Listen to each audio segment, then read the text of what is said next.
Magandang araw! Nakabili po ako ng sariwang isda at alam niyo parang nag-craving talaga ako sa sabaw. Parang nagdilihi lang ang lola niyo. What?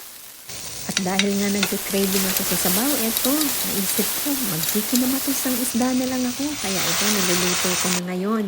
Bisi-bisihan ako ngayong araw guys. Nagpunta ako ng dentista nung umaga. Tapos pagkatapos ka sa dentista, pumunta naman ako sa ospital kasi yearly meron kaming Kinko-Shindan sa Kaisha.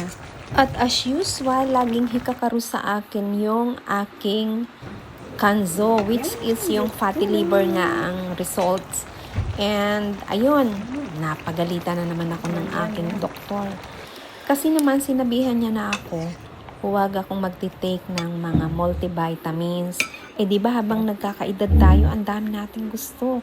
Kesyo, anti-aging, pangtsuya daw ng ating balat. Nabola ako nung kasamahan ko sa trabaho.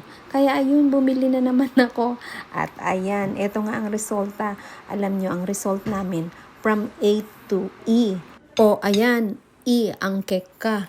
Kaya para maiwasan ko ang paglala niyan, ingat sa pagkain at kailangan talaga regular yung walking ko. Minsan kasi tinatamad ang lola nyo eh. Yan lang po ang ganap. God bless everyone!